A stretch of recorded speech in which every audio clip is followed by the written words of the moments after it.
grâce parce que tu bénis quelqu'un, tu bénis une personne, tu bénis, Seigneur, cet instant. Dispose nos cœurs. Moi, je veux m'effacer et je veux te laisser toute la place et que toute la gloire te revienne. Au nom puissant de Jésus-Christ de Nazareth, nous avons prié. Amen, amen, amen, amen, amen. Gloire à Amen. Jésus. Alors, ce soir, nous allons continuer avec une nouveauté. Je crois que le moment est retranscrit en direct par la grâce du Seigneur. Voilà, donc vous pouvez partager le direct, vous pouvez partager l'instant pour bénir plusieurs personnes. Amen.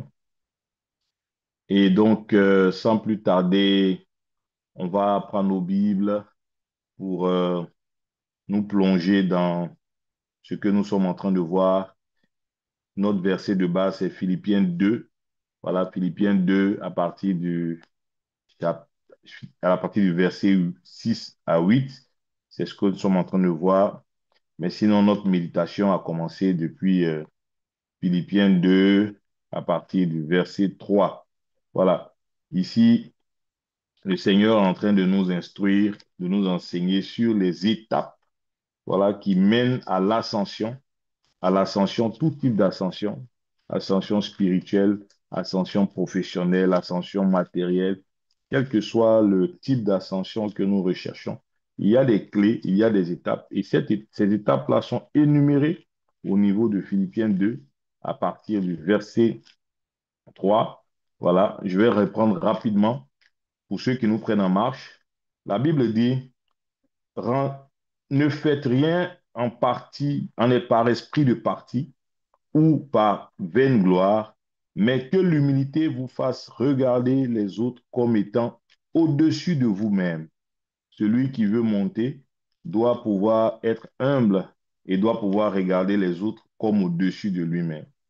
Et il continue pour dire que chacun de vous, au lieu de considérer ses propres intérêts, voilà, l'ascension commence par considérer les intérêts des autres. Il dit, au lieu de considérer ses propres intérêts, considérez aussi ceux des autres. Les gens qui sont égoïstes, les gens qui ne pensent qu'à eux-mêmes, les gens qui ne pensent qu'à leur bien-être, leur confort au détriment des autres, ne peuvent pas connaître l'ascension selon Christ. Là, parce que là, nous sommes en train de parler de l'ascension selon Christ. Voilà, et je vous ai dit une fois ici que le monde spirituel est régi par des règles qui ne sont pas conformes aux règles du monde physique.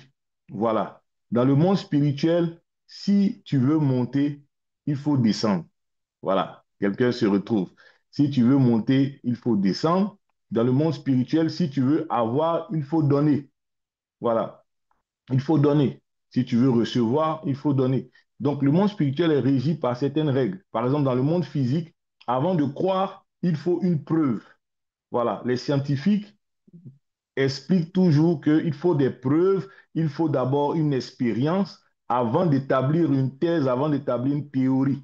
Voilà, quelque chose qui est fondamental. Il faut d'abord des preuves, il faut investiguer, il faut faire des enquêtes. Ça, c'est dans le monde physique. Avant de croire à quelque chose, il faut qu'il y ait des preuves. Dans le monde spirituel, on croit sans avoir vu. Vous voyez, c'est différent. On ne voit pas d'abord et puis on croit. Et c'est ce qui a été reproché à Thomas. Thomas attendait de croire, pardon, attendait de voir avant de croire. Or, dans le monde spirituel, surtout dans le royaume des cieux, parce que nous venons d'un royaume qui a des règles, qui sont régies par des règles, et dans ce royaume-là, avant de croire, pour ne pas dire avant de voir, il faut croire. C'est quand tu as cru, maintenant que tu peux voir.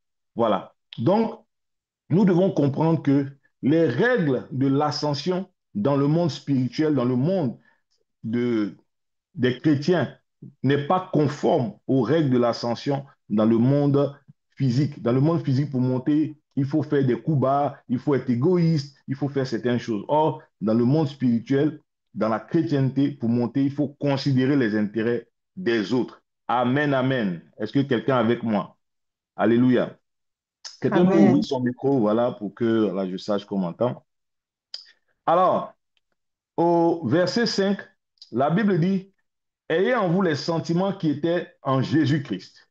Et Verset 6, lequel existant en forme de Dieu n'a point regardé comme une proie à arracher d'être égal avec Dieu, mais on ne va pas commenter, mais il s'est dépouillé lui-même en prenant la forme d'un serviteur.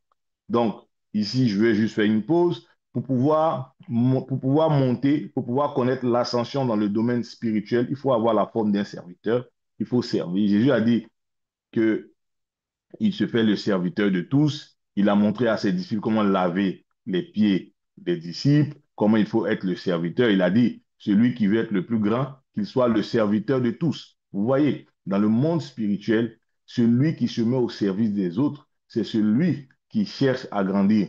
Alors que dans le monde physique, c'est celui qui a beaucoup de serviteurs qui se croient grands.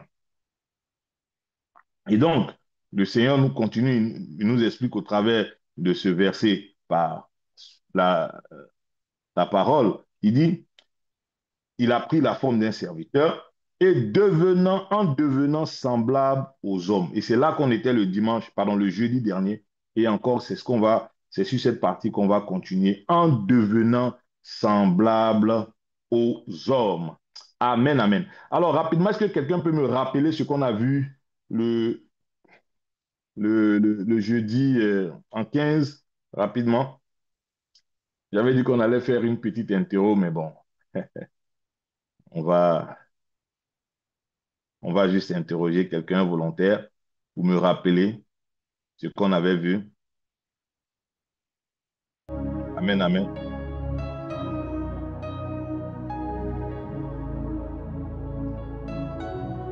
Un volontaire? On a vu bon, Shalom, on a vu qu'il fallait être, fallait tendre à être un esprit vivifiant et donc passer de l'état d'homme charnel, de nature adamique, à celui d'esprit vivifiant. D'accord. Devenir un esprit vivifiant. Ok. Très bien, c'est une partie. Mais c'est pas ce que je voulais entendre. Est-ce que quelqu'un d'autre se rappelle? Amen, amen. Alors, on a dit une chose qui est très importante. On a dit que Jésus est devenu semblable aux hommes. Et ici, le mot homme qui est utilisé, c'est pas le mot homme en tant que genre, ou du garçon, non.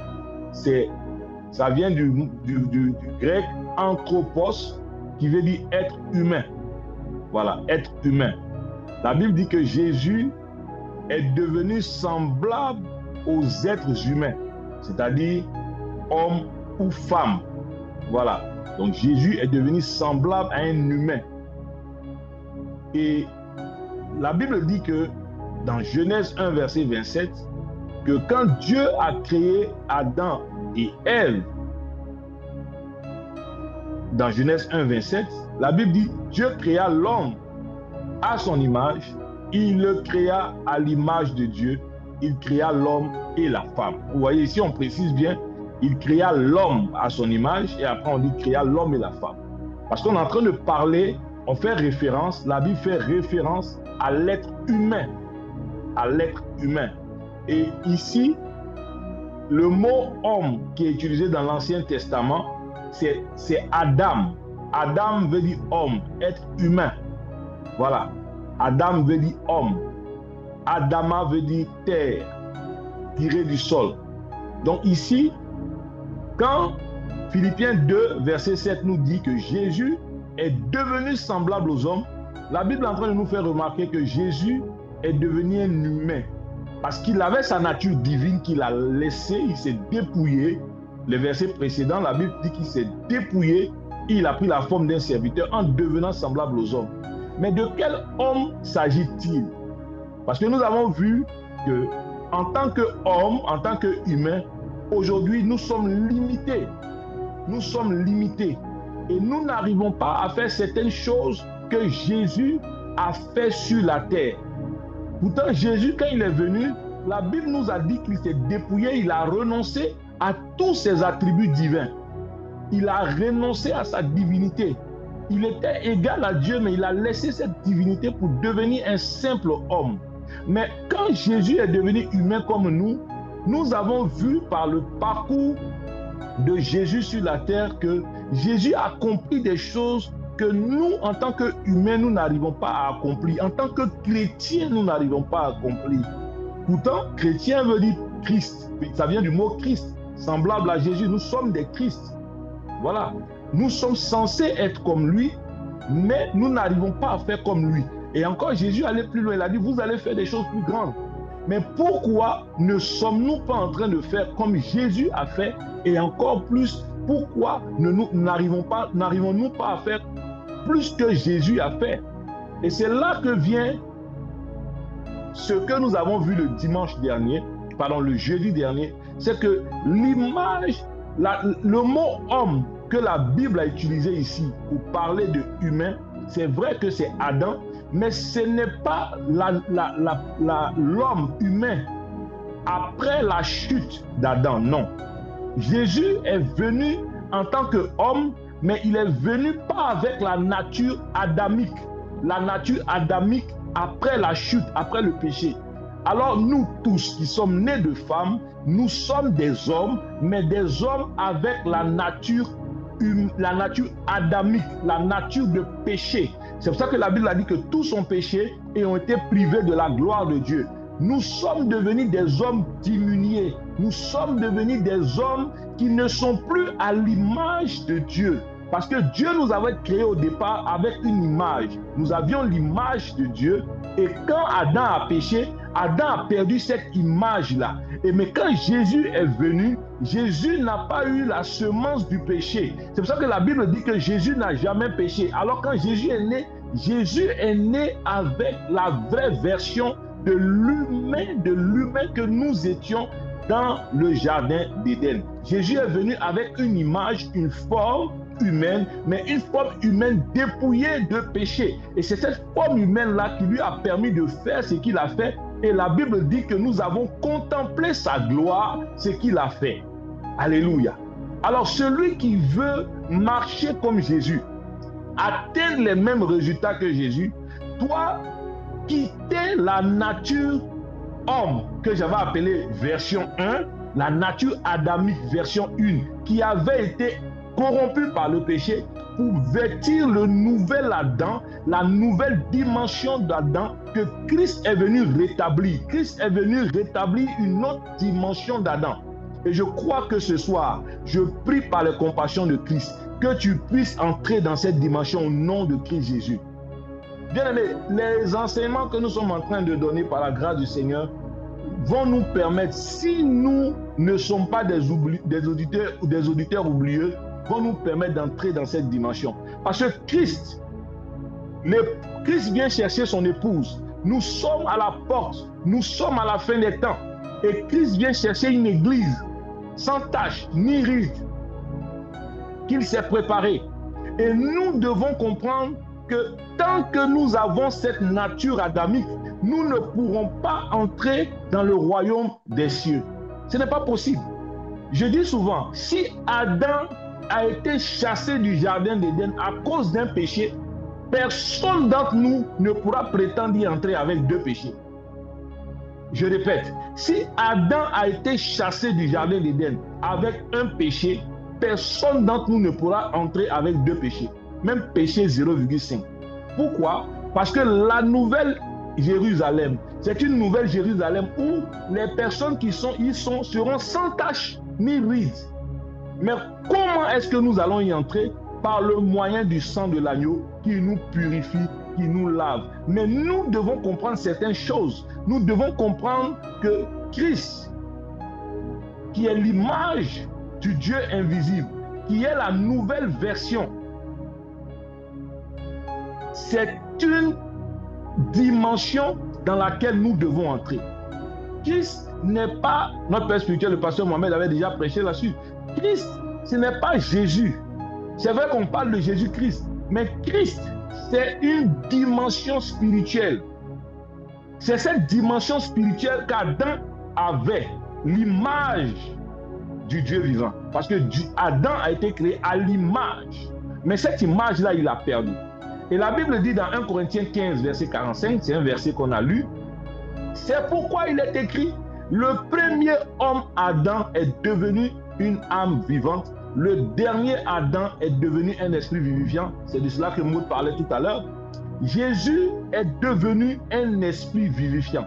C'est-à-dire, il y a une transformation qui doit se faire.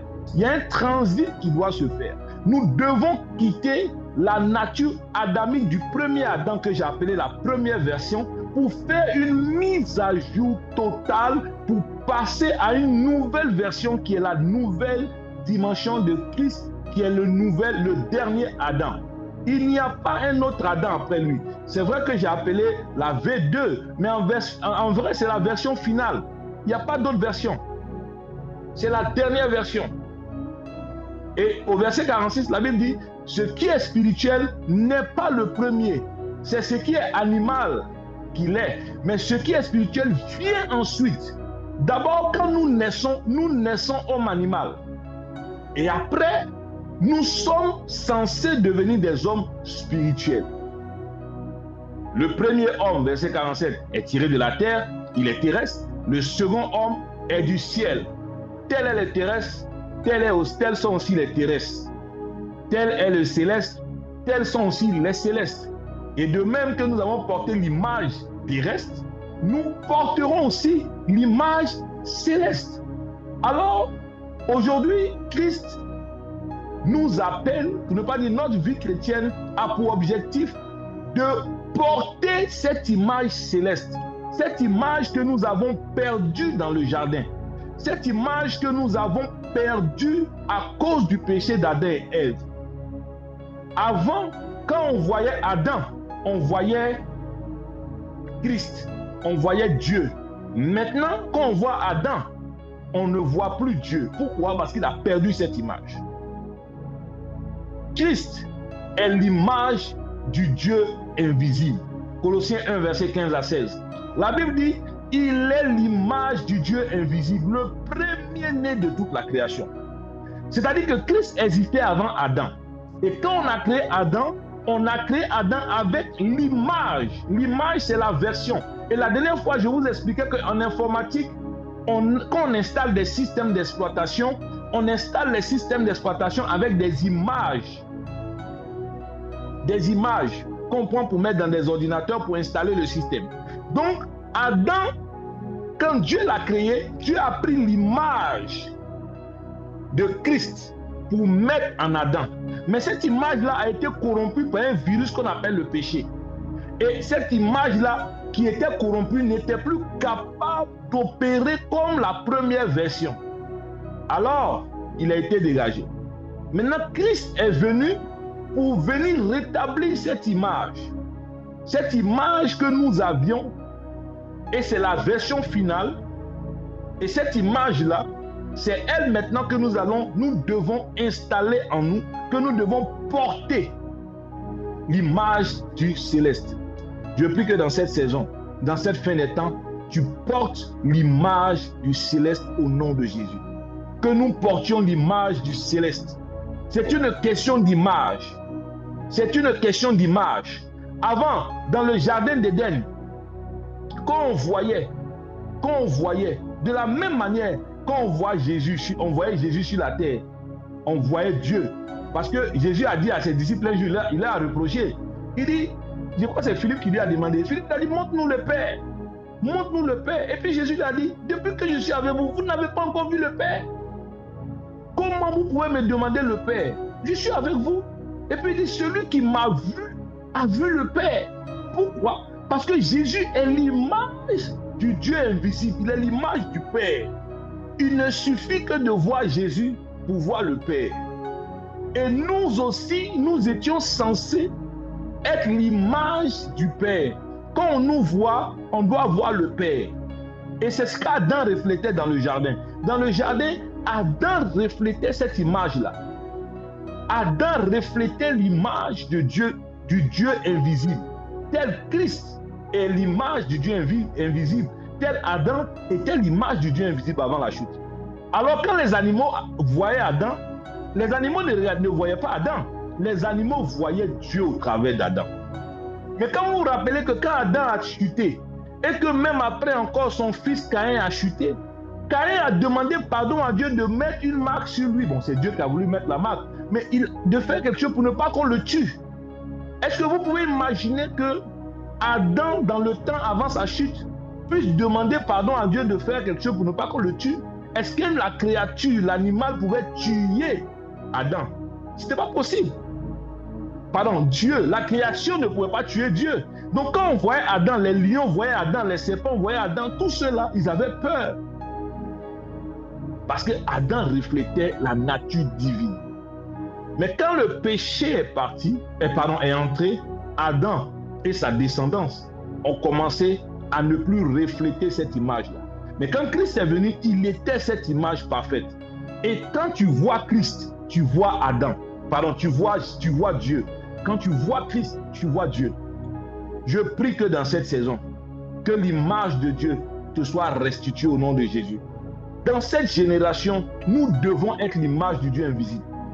Pourquoi les gens ne croient plus en Dieu? Pourquoi il y a plus en plus d'incrédules? Il y a plus en plus d'incrédules parce qu'il y a moins en moins d'images de Dieu. Je répète, il y a plus en plus d'incrédules. Pourquoi? Parce qu'il y a moins en moins d'images de Dieu. Quand Jésus était là et que Jésus passait, à chaque fois que Jésus agissait, les gens se prosternaient et ils disaient que Dieu existe vraiment. Par l'attitude de Jésus, il y a des gens qui croyaient. Je ne parle pas de ceux qui étaient prédestinés à, comme Jésus dit, vous avez pour père Satan. Voilà, je ne parle pas de ceux-là, parce qu'eux, ils étaient déjà condamnés. Mais je parle de ceux qui étaient appelés au salut. Quand ils voient Jésus, automatiquement, ils voient Dieu et ils reconnaissent que Dieu existe.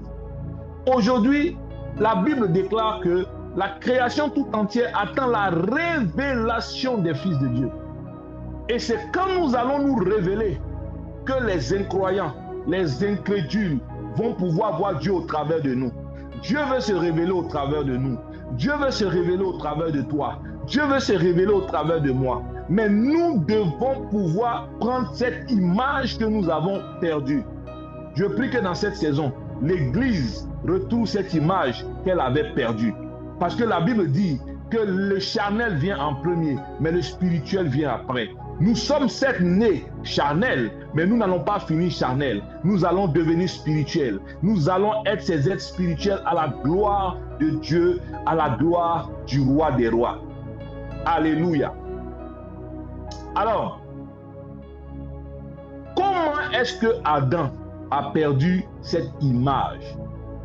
Vous vous rappelez dans Genèse, quand Adam a péché, il y a une action qui s'est posée. La Bible dit dans Genèse 3, verset 21, l'Éternel Dieu fit à Adam et à sa femme, c'est-à-dire à l'homme.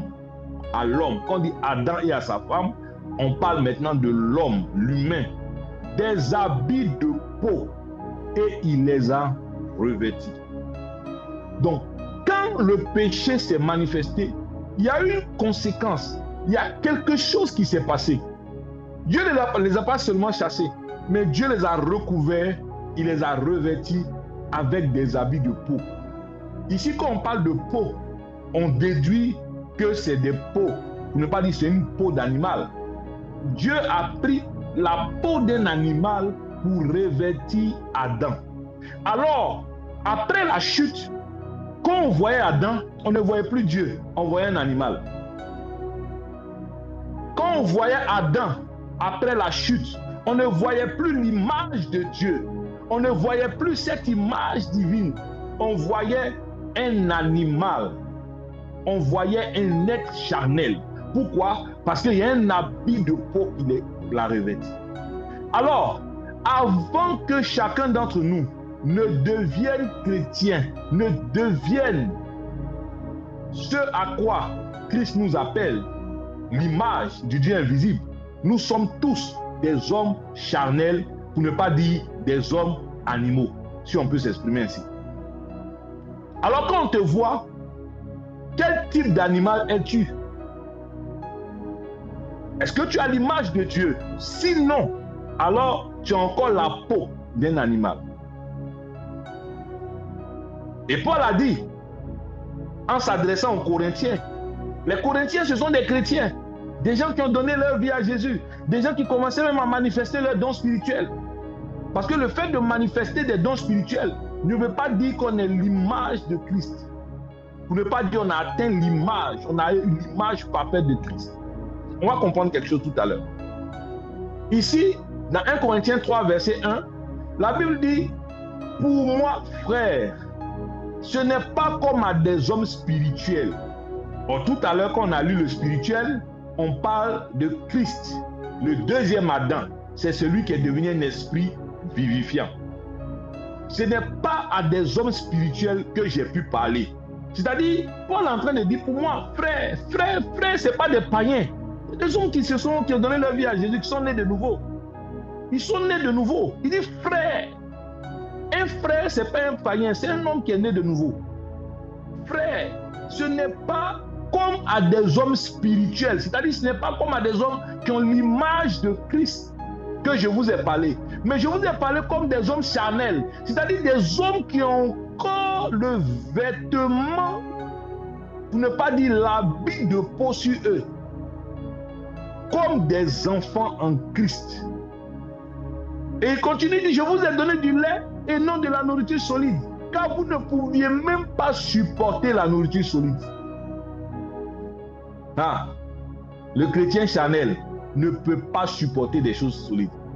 C'est-à-dire quand on dit des choses qui sont spirituelles, très spirituelles, c'est comme si on donnait, j'ai envie de dire, de la viande à un bébé de 3 mois. Il va faire une indigestion. C'est pour ça qu'il y a beaucoup de chrétiens qui ont des indigestions dans l'église. Ils ont des indigestions. Pourquoi? Parce qu'ils sont encore charnels. On est encore charnels. Donc même quand les apôtres, les docteurs donnent des paroles de la nourriture solide, dès qu'ils donnent en même temps, ça devient indigestion. Parce qu'on ne peut pas supporter. Et Jésus a dit à ses disciples, j'ai encore beaucoup de choses à vous dire, mais vous ne pouvez pas supporter. Jésus savait qu'ils étaient encore charnels. Jésus savait qu'ils étaient encore charnels. Parce que je veux dire à quelqu'un, être chrétien, venir à l'église, avoir donné sa vie à Jésus, pour ne pas dire avoir reçu Jésus comme Seigneur et Sauveur, ça ne fait pas de toi l'image de Dieu. Ça ne fait pas de toi un être spirituel directement. Ça ne fait pas de toi. Ce n'est que le début. Parce que Paul parle ici à des gens qui ont été baptisés, mais qui sont encore charnels. Et il dit, parce que vous êtes charnels, il dit, vous ne pouvez même pas. Et vous ne le pouvez pas jusqu'à présent. Pourquoi? Parce que vous êtes encore charnels. Ils ont encore le vêtement de peau. Quand on est charnel, on ne peut pas entendre les choses spirituelles qui sont de Dieu. Regardez dans le jardin d'Éden. Quand Adam a entendu la voix de Dieu, comme Adam était charnel, qu'est-ce qu'il a fait? Il a eu peur, il allait se cacher. Or, le même Adam, quand il était spirituel, c'est-à-dire quand il était à l'image de Dieu, quand Dieu lui parlait, il entendait Dieu. Il n'avait pas peur, il ne pouvait pas se cacher. Mais dès qu'Adam est devenu charnel, dès que le péché est entré dans Adam, dès qu'il entend la voix de Dieu, il a eu peur, il allait se cacher. Alors, tous ceux qui sont encore charnels, quand ils entendent la parole de Dieu, quand ils entendent la voix de Dieu, cela produit un inconfort. C'est pour ça qu'il y a des gens qui ne veulent même pas venir à l'église pour entendre la voix de Dieu. Si venir à l'église pour entendre la voix de Dieu est un problème, c'est que tu as encore un... C'est un indice. C'est un indice pour dire qu'il y a encore des vêtements de peau sur toi, d'animaux encore. Tu es encore charnel. Parce que pour écouter la voix de Dieu, il faut être un être spirituel. Parce que c'est spirituellement qu'on en juge. Il y a des gens qui n'arrivent pas à méditer la parole de Dieu. C'est-à-dire que dès qu'il a pris la Bible, il a commencé à lire. La Bible, c'est la parole de Dieu, c'est la voix de Dieu. Dès que tu as commencé à lire la Bible, tu commences à t'ennuyer, tu commences à avoir un inconfort. Un inconfort commence à s'installer en toi. Tu es pressé de déposer pour prendre ton portable. Or, pendant que tu as ton portable et que tu es en train de scroller, tu peux scroller comme ça. Jusqu'à il y a des gens, leurs doigts ici, là, leur pouce est devenu musclé. Avec leurs pouces, maintenant, ils peuvent casser des graines. Tellement ça s'est exercé à bouger comme ça. À bouger comme ça. À scroller. Alléluia. Je n'entends pas ton amen, hein. On dirait que le son n'est pas bon. Amen, amen. Amen, amen. Amen. Alléluia. Amen. Gloire à Jésus. Alors, il y a certaines personnes qui n'arrivent même pas à méditer la parole, à lire la Bible. Pourquoi? Parce que la parole de Dieu, c'est la voix de Dieu. Donc quand tu lis la Bible et que tu entends la voix de Dieu et que cela ne te donne un certain inconfort, c'est un indice pour que tu saches qu'il y a encore des vêtements de peau sur toi. C'est quand tu es encore charnel. Parce que celui qui n'est pas charnel, il lit la parole de Dieu. Il aime être dans la présence de Dieu. Il aime entendre la voix de Dieu. Il aime la présence de Dieu au travers de sa parole. Et cela ne lui cause aucun inconfort. Bien au contraire, il cherche à aller même en profondeur. Et le Saint-Esprit vient encore lui donner des révélations profondes parce qu'il peut supporter cela. Et il continue, il dit, en effet, parmi vous, il y a de la jalousie, des disputes. Ça, un chrétien qui est jaloux, un chrétien qui passe son temps à se disputer avec les autres.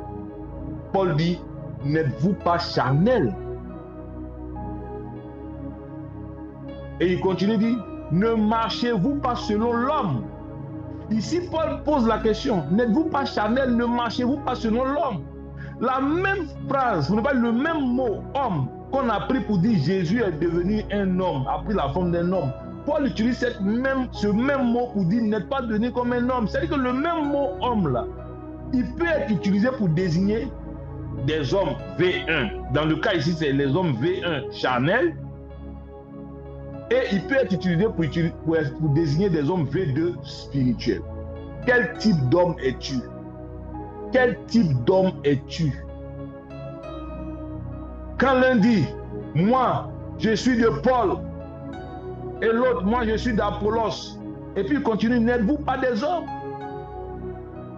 Parce que ce sont des hommes charnels, parce que c'est ce qu'il est en train de dire, des hommes charnels qui se disputent. Moi, je suis d'ici, moi, je suis d'ICC, moi, je suis des vases d'honneur, moi, je suis catholique, moi, je suis... Non, il y a des gens qui sont très spécialisés. Moi, je suis, parce qu'ici, il parle d'appartenance à un groupe. Moi, je suis catholique. Moi, je suis de ADG, je suis de Versailles. Alléluia. Ici, la Bible dit, n'êtes-vous pas des hommes? Tous ceux qui sont dans des disputes de division, ils n'ont pas compris que Christ est un corps. Et Christ, dans un corps, il peut y avoir plusieurs membres, mais c'est un seul corps. Et un corps doit être uni. Le bras ne doit pas être là-bas, le pied ici, non. Parce que c'est les hommes qui sont dans les divisions. Quel type d'homme es-tu? Et c'est pour ça que dans l'église, il y a tellement de personnes qui ont des vêtements d'hommes que vous voyez à certaines églises, quand vous rentrez, ça ressemble à des zoos, à un zoo, ou bien même à la jungle. C'est les animaux seulement qui sont là-bas. La zoologie.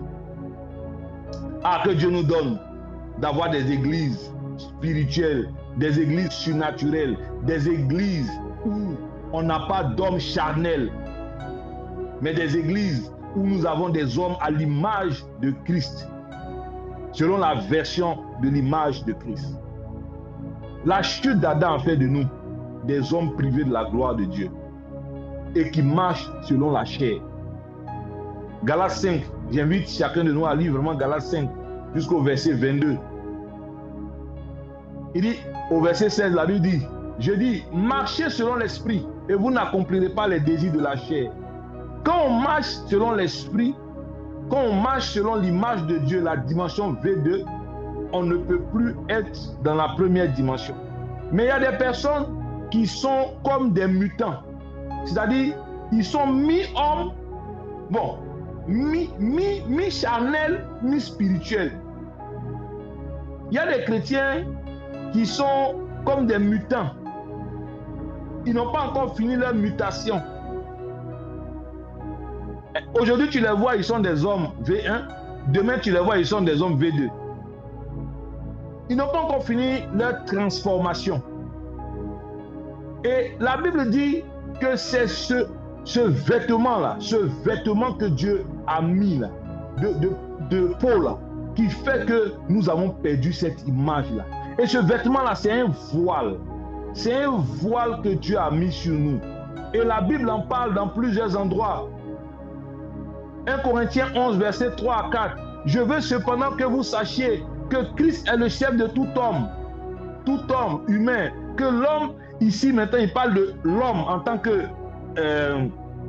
mâle, est le chef de la femme et que Dieu est le chef de Christ. Mais il précise maintenant, tout homme qui prie ou prophétise la tête couverte déshonore son chef.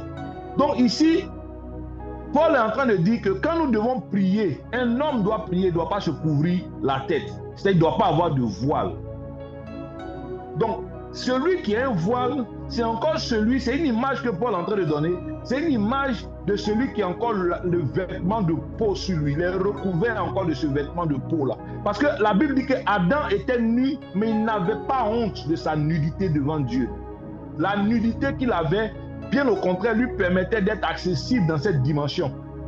Mais quand il a eu le voile, le vêtement de peau, automatiquement, il s'est éloigné de Dieu. Donc ici, Paul est en train de nous dire que quand on porte ce voile-là, on déshonore Christ. Le voile est une forme d'obstacle pour nous faire entrer, qui nous empêche, d'entrer dans cette dimension spirituelle. Alors, comment devenir un vrai homme selon l'image de Dieu? Et la réponse se trouve dans 2 Corinthiens 3, versets 15 à 18. La Bible dit, jusqu'à ce jour, quand on lit Moïse, un voile est jeté sur les cœurs. Mais lorsque les cœurs se convertissent au Seigneur, le voile est ôté. Or, le Seigneur, c'est l'Esprit. Et là où est l'Esprit du Seigneur, il y a la liberté. 2 Corinthiens 3, verset 15 à 18. Le verset 18. Nous tous qui le visage découvert, le visage sans voile, le visage découvert, contemplons comme dans un miroir la gloire du Seigneur, nous sommes tous transformés en la même image de gloire en gloire. Alors ici, Paul nous donne une grande révélation de comment ôter le voile.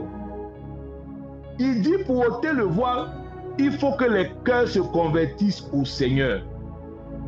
Il dit dans le verset 16, mais lorsque les cœurs se convertissent au Seigneur, le voile est ôté.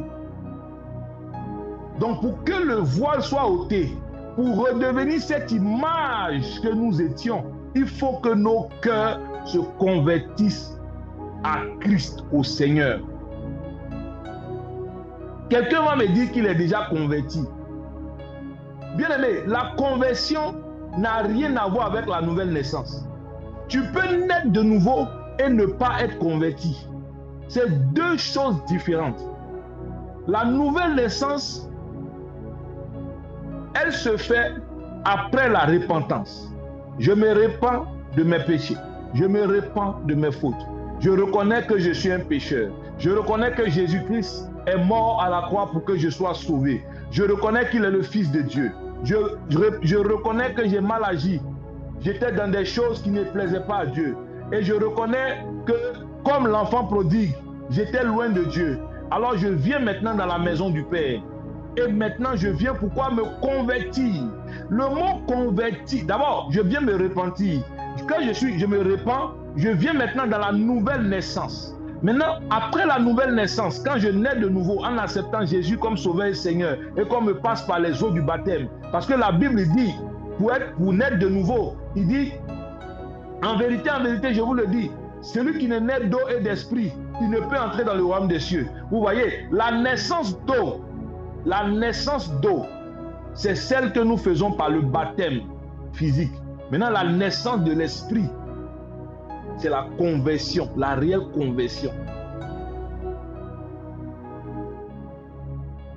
C'est elle qui se passe quand on est carrément converti. On rentre maintenant dans le royaume de Dieu, dans une autre dimension. Et Jésus dit, ne t'étonne pas quand je t'ai dit, il faut que vous naissiez de nouveau. Alors, il faut comprendre une chose. La conversion est différente de la nouvelle naissance. On peut être né de nouveau, avoir reçu, après avoir reçu Jésus comme Seigneur et Sauveur, mais on peut ne pas être converti. La conversion, c'est un processus. Elle se fait de manière progressive. Alors que la nouvelle naissance, c'est instantané. On naît de nouveau. L'homme intérieur naît de nouveau. Mais la conversion, ici, on parle de la conversion de l'âme. On dit, le verset dit dans 2 Corinthiens, il dit, mais lorsque les cœurs se convertissent, les cœurs c'est l'âme. Quand on naît de nouveau, l'âme n'est pas encore convertie, l'âme n'est pas encore transformée. Mais il faudrait que l'âme maintenant puisse être transformée, convertie pour devenir une nouvelle personne, à manifester le fruit de l'esprit, comme le dit Galates 5:22. Donc cette nouvelle conversion, cette conversion, elle se fait de manière progressive. Et beaucoup de chrétiens pensent qu'ils sont convertis et ne rentrent plus dans le processus de la conversion. Parce que celui qui pense qu'il est converti n'a plus besoin de se faire convertir. Pour ne pas dire qu'il n'a plus besoin de se laisser convertir. La conversion, le mot grec de la conversion qui désigne la conversion veut dire retourner. C'est-à-dire on était à un état et on était à un état d'image de Dieu. On a perdu cette image-là. La conversion maintenant, c'est de retourner dans cette nouvelle dimension. On doit quitter l'homme charnel pour devenir l'homme spirituel. Et ce processus-là se fait de manière progressive. Et c'est l'homme intérieur qui doit maintenant se laisser transformer, se laisser convertir.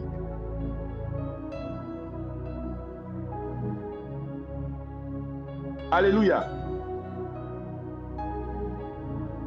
Bien aimé, le temps avance, on va descendre. La Bible dit que Jésus était avec Simon-Pierre. Et dans Luc 22, verset 31, la Bible dit, Jésus a dit à Simon, Simon, Simon, Satan vous a réclamé pour vous cribler comme le froment. Mais j'ai prié afin que ta foi ne défaille point. Et Jésus dit, quand tu seras converti, affermis tes frères. Jésus trouve que Simon qui est en train de marcher avec lui n'est pas encore converti. On peut venir à l'église, on peut prier, on peut chanter dans la chorale, on peut être serviteur, on peut être même pasteur. Simon, c'est le père, c'est le pasteur, le premier pasteur de l'église. Mais on peut ne pas être converti. Il faut avoir l'humilité de reconnaître que la conversion, c'est un processus. Et que tant que nous ne sommes pas convertis, c'est-à-dire que tant que nous n'avons pas atteint l'image de Christ, parce que la conversion, la finalité de la conversion, c'est d'être transformé pour avoir l'image de Christ. Parce que ici, dans le verset de 2 Corinthiens, la Bible dit que nous tous qui le visage découvert, contemplons comme dans un miroir, nous sommes transformés. Donc il y a un processus de transformation qui se fait. Il y a un processus de conversion. On quitte d'un état à un autre état. La dernière fois, j'avais pris l'image de l'eau. Pour convertir l'eau liquide en une eau solide, il faut qu'on le mette dans un réfrigérateur, qu'il subisse une pression de froid et l'eau liquide se transforme. Ce n'est pas instantané. J'ai une bouteille d'eau là, si je la prends et que je la mets dans un frigo et que je la sors, instantanément, ce n'est pas converti. La conversion est un processus qui permet de transformer une chose d'un état à un autre état. De l'état charnel à l'état spirituel, de l'homme animal à l'homme spirituel. Quand tu es passé par les eaux du baptême, tu n'es pas converti directement d'homme animal à l'homme spirituel. C'est pour cela que souvent, certaines personnes qui s'étonnent que quelqu'un qui vient de naître de nouveau continue de pécher, il s'indigne, mais la personne n'est pas encore convertie. C'est de travailler pour sa conversion. Et le but de ce message-là, c'est d'amener chacun d'entre nous à se poser la réelle question, est-ce que nous sommes convertis? Pour savoir si tu es converti, est-ce que quand on te voit, on voit Dieu? Est-ce que quand on te voit, on voit Jésus? Si quand on te voit, on ne voit pas Jésus, alors tu n'es pas encore converti. Peut-être que tu es sur le chemin de la conversion, tu es sur le chemin de la transformation, mais tu n'es pas encore converti. Et Jésus dit, quand tu seras converti, bien aimé, moi qui vous parle, je sais que je ne suis pas encore converti. Parce que quand tu me vois, tu ne vois pas Dieu. Je suis sur le chemin de la conversion. Et il y a des gens qui sont convertis à 1%. Il y a des gens qui sont convertis à 10%. Il y a des gens qui sont convertis à 50%. Il y a des gens qui sont convertis à 90%. Chacun, nous sommes tous dans l'église, mais nous n'avons pas le même niveau de conversion. Nous sommes tous nés de nouveau, mais nous n'avons pas le même niveau de conversion. Notre niveau de conversion est déterminé par notre capacité à ressembler à Christ, à transporter Christ, à être l'image visible du Dieu invisible. Tant qu'on n'a pas atteint cette statue parfaite, alors nous ne sommes pas encore convertis. Et nous devons être humbles et conscients que nous devons toujours travailler sur notre conversion. Or, pour travailler sur la conversion, il y a une nourriture qui est favorable, c'est le lait. Le lait qui parle des rudiments, la réelle conversion, la vie de péché, la vie de sanctification. Nous devons boire le lait. Il y a des domaines dans lesquels tu dois boire du lait. Et il y a des domaines dans lesquels tu dois manger de la nourriture solide. Il y a des domaines dans lesquels tu es converti où tu n'as plus besoin de lait. Mais bon, tout chrétien a besoin de lait. Hein. Ça, vraiment, le lait, c'est indispensable. Mais il y a des domaines où tu peux supporter maintenant la nourriture solide. Et il y a des domaines où tu ne peux pas supporter la nourriture solide. Chacun d'entre nous doit courir d'un couloir de la conversion. Parce que si nous ne sommes pas convertis, nous ne pourrons pas entrer dans le royaume des cieux. Matthieu 18, verset 3. En vérité, je vous le dis, si vous ne vous convertissez pas et que vous ne devenez pas comme ces petits enfants, vous ne pouvez pas entrer dans le royaume des cieux. Devenir comme le petit enfant, c'est naître de nouveau. Un petit enfant, il vient de naître. Il vient de naître. Il naît de nouveau, il est simple. Voilà. Maintenant, la conversion, c'est de grandir, d'atteindre la stature parfaite de Christ. Donc, il faut la nouvelle naissance et la conversion pour pouvoir entrer dans le royaume des cieux, pour pouvoir opérer dans le royaume des cieux. Je donne un exemple simple. Si moi je suis ivoirien, je quitte la Côte d'Ivoire, j'arrive en France. Je peux avoir 10 millions de francs CFA dans ma main. Dès que je quitte la Côte d'Ivoire, j'atterris en France, j'ai 10 millions de francs CFA. 10 millions de francs CFA peuvent me permettre de faire beaucoup de choses en Côte d'Ivoire.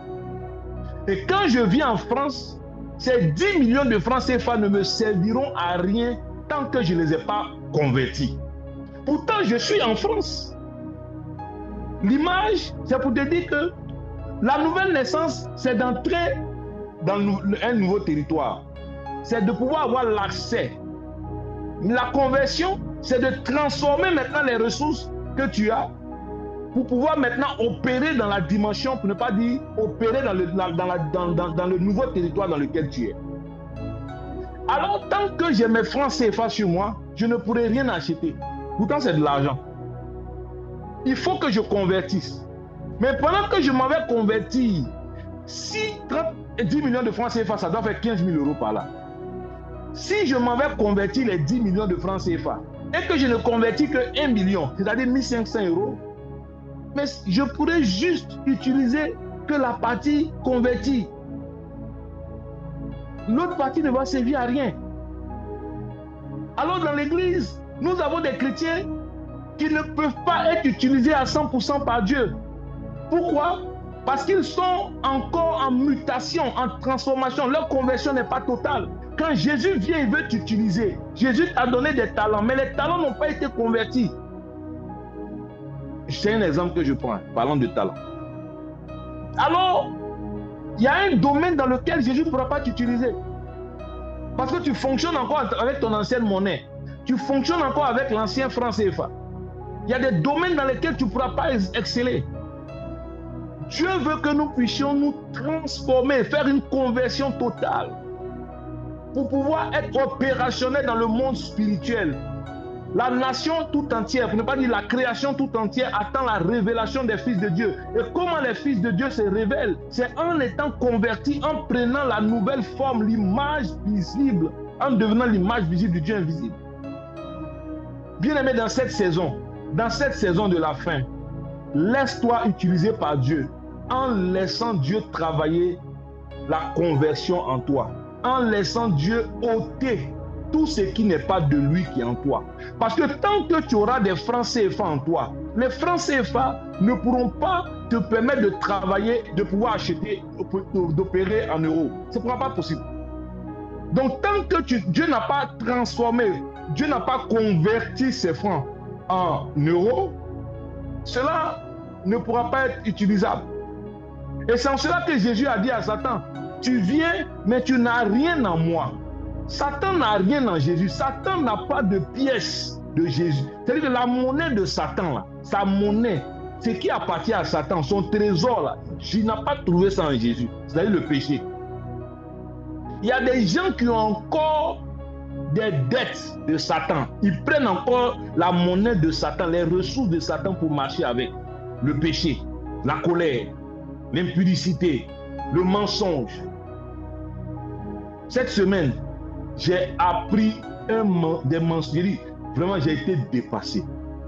Un chrétien qui va à l'église, qui sert dans la maison de Dieu, c'est pas à Versailles, hein. C'est même pas en France ici, parce qu'il ne faut pas commencer à chercher ton voisin, non. Mais je vous assure que j'ai été dépassé par la quantité de mensonges qu'il a pu déployer. C'est-à-dire, pour pouvoir sortir d'un problème dans lequel il avait menti et puis s'est mis, il invente un autre mensonge. C'est-à-dire, il s'est mis dans un problème A. Pour sortir du problème A, il invente un autre mensonge et il rentre dans un autre problème B. Pour sortir du problème B, il invente un autre mensonge. Donc, il va de gloire en mensonge. Jusqu'à ce qu'on ait découvert le pot au rose et quand on rassemble les informations, tout le monde est choqué. On ne pouvait pas imaginer même qu'il allait inventer la mort de sa mère parce qu'il voulait sortir d'un problème. Il a tué sa mère juste parce qu'il voulait sortir d'un problème. J'ai été dépassé, choqué. Donc on est nombreux, des chrétiens qui se mettent en colère facilement, qui ne parlent pas avec douceur, qui ont des rancunes. On n'est pas encore convertis. On a rempli l'église et on fait de l'église un zoo. L'église devient comme une jeune. Des hommes qui ont encore des vêtements d'animaux, mais qui sont encore dans l'église. Ou bien comme des chauves-souris, mi-oiseaux, comment on appelle mammifères. Bon, oui, tout ça c'est des mammifères, mais mi-oiseaux, comment on appelle ça? Quelqu'un peut me donner le nom là? Chauve-souris. C'est ça. C'est ça? Ok. Donc, on est rempli, on a deux natures. On a deux natures. On est mi-spirituel, mi-charnel. Mais il y en a qui ont plus de charnel que du spirituel. Il y en a qui ont un peu plus de spirituel que de charnel. C'est très bien. Parce que la conversion, c'est un processus.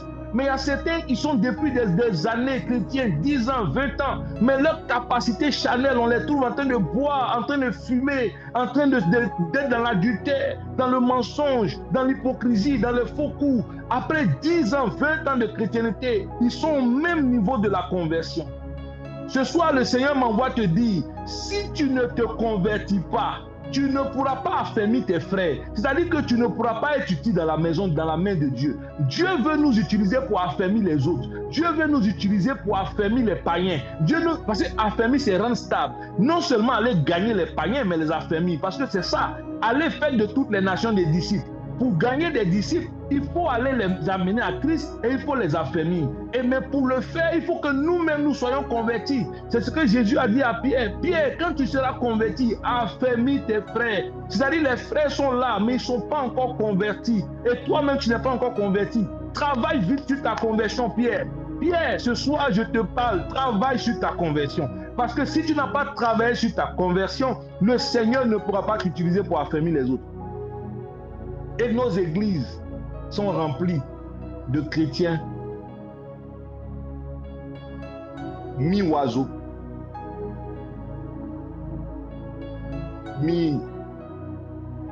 c'est pas mammifère, j'oublie le nom. Quelqu'un peut me donner le nom?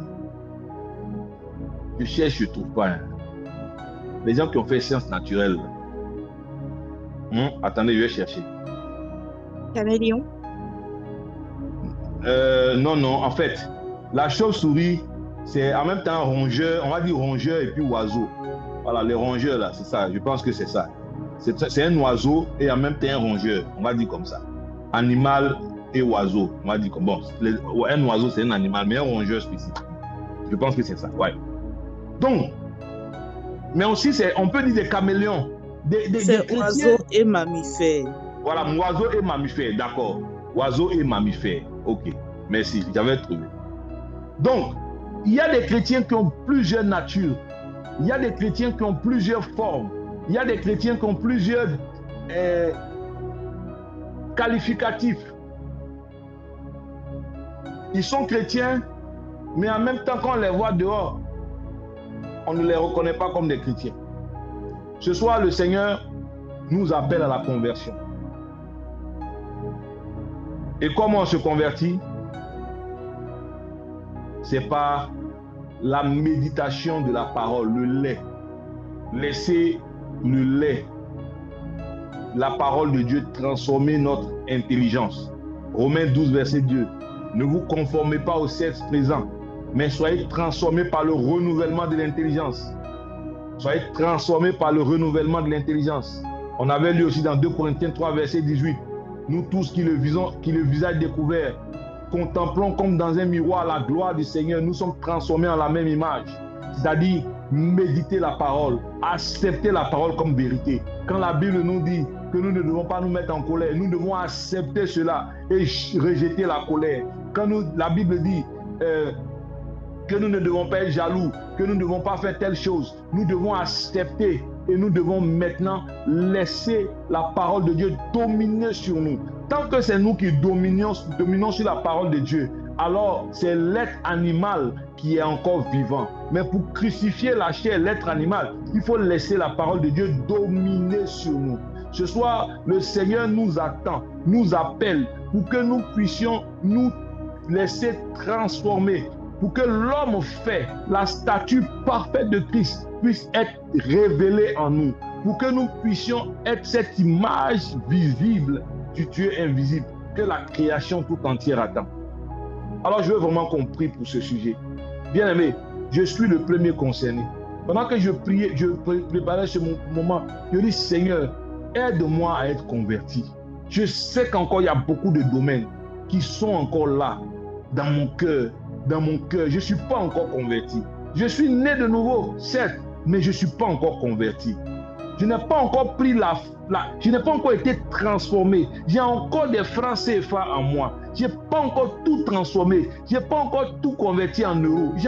Satan a encore des choses en moi. Satan a encore des choses en moi. Et tant que Satan a encore des choses en moi, je suis vulnérable. Il peut m'utiliser. Il peut m'infecter. Je ne pourrais pas être quelqu'un qui a fermé correctement ou véritablement les frères. Alors Seigneur, aide-moi, je t'en supplie. Mais le Seigneur me dit, et c'est ce que je te dis, pour cela, il faut juste laisser la parole dominer, le lait de la parole, le lait de la réelle conversion. Il faut laisser la parole dominer. Il faut accepter de marcher avec la parole en nouveauté de vie. Il faut lire Galates 5, 22. Il faut lire Galates 5, les œuvres de la chair. Il faut abandonner les œuvres de la chair. Il faut aspirer vers les œuvres de l'esprit, avoir le fruit de l'esprit, la joie. Il faut avoir le fruit de l'esprit, la patience. Est-ce que je suis patient envers mes frères? Est-ce que je sais pardonner? Est-ce que vraiment il faut que cette génération, nous soyons convertis. Ne nous trompons pas par de faux raisonnements. Le nombre d'années que tu as fait dans la chrétienté ne fait pas de toi une personne convertie. Ce qui va faire de toi une personne convertie, c'est que quand on va te voir, on va voir Christ. C'est tout. C'est la seule chose. Est-ce qu'on te voit, on voit Christ, alors tu n'es pas encore converti? Tu dois travailler. Tu dois travailler la conversion. Parce qu'il y a des gens qui ont arrêté de travailler leur conversion. Ils commencent juste à vouloir aider les autres, mais eux-mêmes, ils ont arrêté leur croissance, leur conversion. Ce soir, le Seigneur veut dire, nous-mêmes, d'abord, comme Paul, comme il a dit à Pierre, convertis-toi toi-même d'abord. Après, tu vas pouvoir affermir les autres. Enlève la poutre qui est dans tes yeux. Tu pourras mieux voir la paille qui est dans les yeux de l'autre. On a des chrétiens qui savent faire des critiques, des observations. On a des chrétiens qui savent ce qui est bon, ce qui n'est pas bon. Mais eux-mêmes là, la poutre qui est dans leurs yeux, ils ne voient pas ça. Mais ils voient l'aiguille qui est dans les yeux de l'autre. Tout simplement parce qu'il a arrêté de se convertir. Parce que s'il était en mode conversion, il allait voir qu'il y a une poutre dans ses yeux, il allait chercher à enlever. Il n'allait pas se préoccuper de l'aiguille qui est dans l'œil de l'autre d'abord. Il allait chercher à enlever la poutre. Jésus te dit ce soir, enlève la poutre qui est dans tes yeux. Convertis-toi. Prie, médite la parole. Souvent, nous n'arrivons même pas à méditer, à prier, mais nous encourageons les autres à le faire. Nous n'arrivons même pas à lire la Bible 3 fois par jour. Vous ne même pas lire 2 fois, mais nous encourageons les autres à le faire. Nous sommes devenus des tombeaux blanchis, des chrétiens hypocrites, des hommes animaux ou bien animaux, des hommes charnels, mais qui faisons l'apparence de la piété. Nous sommes devenus une race de chrétiens, j'ai envie de dire, hypocrites, de chrétiens imposteurs. Jésus veut que nous revenions à la vraie image, en ôtant le voile, en étant vrai, et en se laissant transformer en la même image. Ce soir, cette parole t'est adressée à toi, pas à quelqu'un d'autre. Parce qu'il y a des gens, pendant qu'on prêche, ils pensent à quelqu'un d'autre. Pendant que les gens de prêcher, le gars il a dit, c'est de lui là le pasteur parle. C'est pas de l'autre je parle, c'est de toi que je parle. C'est de toi que je parle. Je ne parle pas de ton voisin, c'est de toi. Parce que parmi nous, je ne vois pas qui ressemble à Christ. Nous tous, nous devons nous laisser convertir.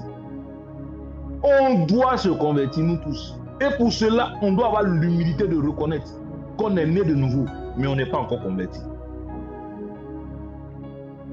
C'est là que, quand nous serons convertis et que les gens vont nous voir, ils pourront dire, comme Pilate a dit de Jésus. Quand Pilate a vu Jésus, il dit, voici l'homme. Voici l'homme. Il a dit, Pilate a dit une chose, il dit, je n'ai trouvé en celui-là. Est-ce que là, vous pouvez me trouver le verset, s'il vous plaît? Où Pilate a dit de Jésus, je n'ai trouvé en lui aucun quoi là. Et puis il a dit, voici l'homme. Il a présenté, il dit, voici l'homme. Il n'a pas trouvé en lui. Il n'a pas trouvé en lui un seul péché. Il n'a rien trouvé en lui de condamnable. Et il dit, voici l'homme. Voici l'homme. Est-ce que quand on te voit, on peut dire voici l'homme V2? Voici l'homme V2. Est-ce qu'on peut dire ça de toi? Si on ne peut pas dire ça de toi, alors il y a un travail à faire sur toi. Maintenant. Ne remets pas à demain, c'est maintenant. Ce soir, le Saint-Esprit nous appelle. Ce soir. Est-ce que le verset d'avant, c'est quoi? Est-ce que tu peux remonter, s'il te plaît, le verset d'avant?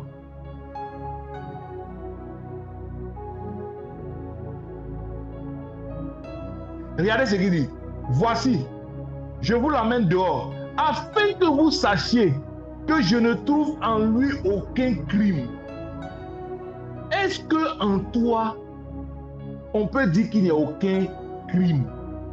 Le crime, ce n'est pas le fait d'aller tuer quelqu'un. Non, parce qu'on n'accusait pas Jésus de tuer quelqu'un. Mais le crime, c'est le péché, les fautes, les choses dont on accusait. Est-ce qu'on peut dire ça de toi?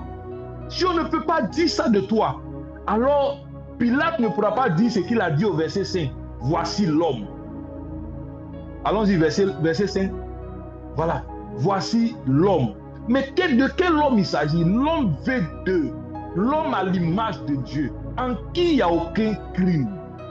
Et même quand la femme samaritaine a vu Jésus, elle dit, venez voir un homme qui a dit tout ce qui m'est arrivé.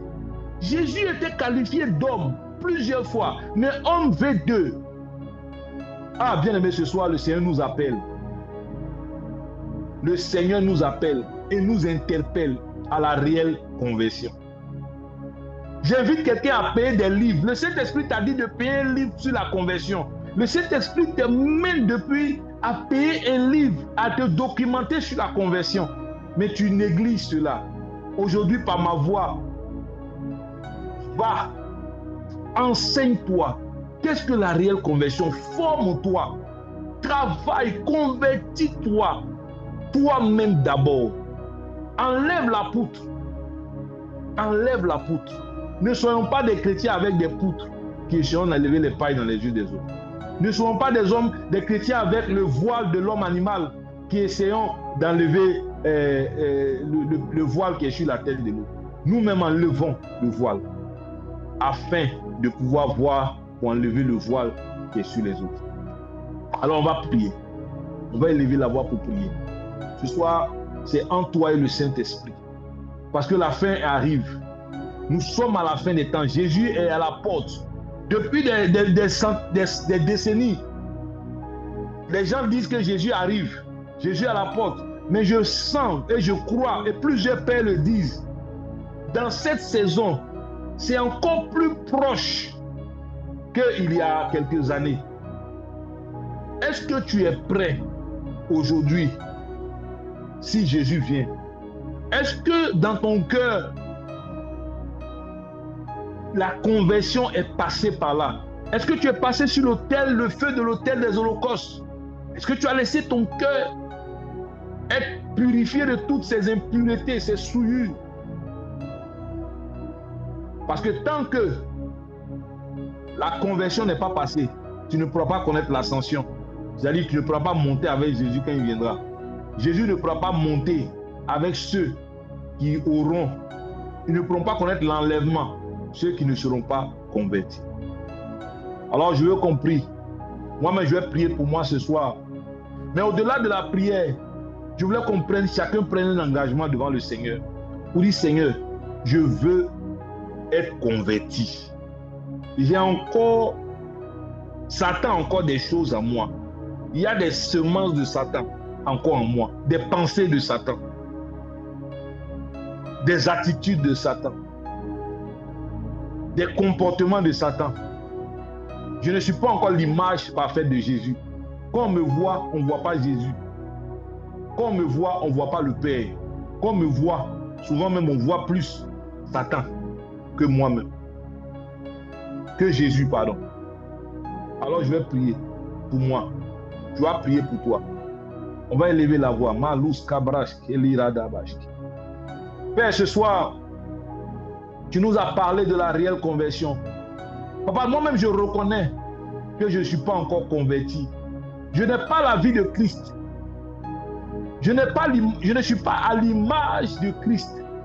Je ne suis pas l'image visible du Dieu invisible. Christ est venu pour que je sois comme lui. Il est le premier-né de plusieurs. Et moi, Seigneur, ce soir, je reconnais que je suis né de nouveau. Mais je reconnais que je ne suis pas totalement converti. Père, montre-moi comment tu me vois. Montre-moi la paille, les endroits encore où j'ai besoin de travailler, de laisser ta parole dominer sur moi. Montre-moi les endroits dans ma vie où je dois encore laisser ta parole me convertir, me circoncire le cœur. Montre-moi les endroits où j'ai encore le voile, j'ai encore les vêtements d'animaux. Montre-moi les endroits où, quand on me voit, on voit encore Satan. On voit encore le péché. Papa, je ne veux pas être trouvé dans cette situation. Si tu as dit à Pierre qu'il serait converti pour affermir les autres, c'est que c'est possible aussi que moi aussi je sois converti. Et tu as dit que si je ne suis pas converti, je ne pourrai pas entrer dans le royaume des cieux. Ce soir, je veux la réelle conversion. Je ne veux pas juste être appelé chrétien. Je ne veux pas juste porter un nom. Je ne veux pas juste être un tombeau blanchi. Mais je veux être par mon attitude, par ma manière de me comporter, par ma manière d'être. Je veux qu'on te voie au travers de moi. Je veux être Christ. Christ en moi l'espérance de la gloire. Je veux être transformé dans la même image, de gloire en gloire. Par toi, Saint-Esprit, je veux me laisser transformer. Non, ce n'est pas un titre. Je peux être pasteur et être encore l'homme le plus misérable. Papa, devant toi, ce n'est pas le titre qui compte. Tu ne regardes pas l'apparence, c'est le cœur que tu regardes. Regarde mon cœur, regarde si je suis sur une mauvaise voie. Regarde, papa, ce soir, regarde mon cœur. Est-ce qu'il y a des semences du diable à l'intérieur? Est-ce qu'il y a la suspicion? La Bible dit que l'amour ne soupçonne pas le mal. Est-ce que je ne suis pas quelqu'un qui est tellement méfiant que je soupçonne le mal dans tout? Ce soir, papa, ramène-moi sur le chemin de la conversion. Ramène-moi sur le chemin de la réelle conversion. Ah non, non, non, je ne veux pas être ce tombeau blanchi. Je ne veux pas ce titre. Je ne veux pas enseigner aux autres et moi-même être disqualifié. Et Paul l'a dit. Il dit, je ne veux pas. Je traite durement mon corps pour ne pas que, après avoir enseigné les autres, moi-même je sois disqualifié. Je ne veux pas être ce responsable qui prêche, qui dit les choses et qui ne suit pas lui-même. Et après, se trouve disqualifié. Donne-moi d'être la première personne bénéficiaire de tes paroles. Ah, papa, ce soir, non, non, non. Je ne veux pas quitter dans ce lieu comme je suis venu. Je veux prendre la ferme résolution et décision de me laisser transformer, convertir par ta parole. Par ta parole. Par ta parole. Je ne veux pas moi-même être rejeté après avoir prêché aux autres. Je ne veux pas être ce responsable. Donne-moi d'être le premier qui bénéficie et que toute la gloire te revienne. Mais pendant que je prie pour moi, je prie aussi pour l'église de Versailles. Comme tu as prié pour Pierre, je prie pour que chacun d'entre eux, ceux qui sont réclamés par Satan, que leur foi ne défaille point, qu'ils se convertissent, qu'ils soient convertis, afin qu'eux aussi puissent affermir les autres. Je prie pour les leaders, les responsables. Je prie pour les membres de l'église. Père, je prie, papa, ce soir, pour que l'église de Versailles soit une église convertie. Seigneur, nous ne voulons pas être un zoo. Nous ne voulons pas être une jungle où ce sont des animaux déguisés qui viennent. Non. Nous voulons être l'image du Dieu invisible. Que quand les gens viennent dans cette église, qu'ils te voient au travers de nous, que nous soyons l'image visible de Dieu par notre sourire, par notre regard, par nos paroles, par notre cœur. Donne-nous des cœurs purs. Père, David pouvait dire, crée en moi un cœur pur et renouvelle en moi un esprit bien disposé. Par la nouvelle naissance, tu m'as donné un esprit bien disposé. Maintenant, par la conversion, donne-moi d'avoir un cœur pur, un cœur dépouillé de toute forme d'amertume, de rancune. Donne-moi de pardonner à ceux qui m'ont fait du mal, à ceux qui m'ont trahi. Donne-moi, Seigneur, d'avoir un cœur qui tolère. Donne-moi d'avoir le cœur de Jésus. Qu'on me voit, qu'on voit Jésus. Quand on parle de moi comme si c'était Jésus. Donne-moi d'être l'image visible du Dieu invisible. Et donne-nous cela à Versailles. Que nous soyons ces chrétiens. V2. Des hommes faits à la statue parfaite de Christ. Père, fais-nous grâce.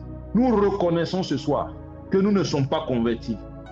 Nous reconnaissons que nous ne sommes pas convertis. Nous ne voulons pas être orgueilleux. Nous ne voulons pas nous-mêmes nous tromper par de faux raisonnements. Nous reconnaissons à Versailles que nous ne sommes pas convertis. Du moins, nous n'avons pas l'image parfaite de Christ. Oh, ce soir, amène-nous dans cette dimension. Amène-nous dans cette orientation. Et que toute la gloire te revienne. Au nom puissant de Jésus-Christ, nous avons prié. Amen. Amen. Alléluia. Amen. Amen. Amen. Amen. Amen. Empruntons le chemin de la réelle conversion. Amen. Voilà. Ceux qui ont encore des devises du monde des ténèbres, change les devises dans celles du royaume des cieux. Voilà. Allez dans les guichets de change, c'est la Bible. C'est là qu'on se transforme, c'est là qu'on convertit. Voilà. Voici l'atelier de conversion, l'usine de conversion, la parole de la réelle conversion, les paroles qui parlent de comment on appelle, de péché, d'être transformé. Voilà. C'est là que le Seigneur nous fera du bien. Voilà. Et je voudrais juste finir avec cette parole que le Saint-Esprit vient juste de mettre dans mon cœur, celle que Salomon adressait à son fils.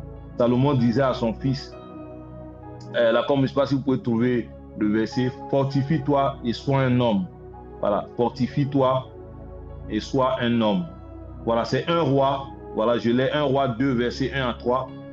C'est David qui parlait à Salomon, pardon. David parlait à Salomon, son fils. 1 Roi, verset 1. Il dit, fortifie-toi, sois un homme.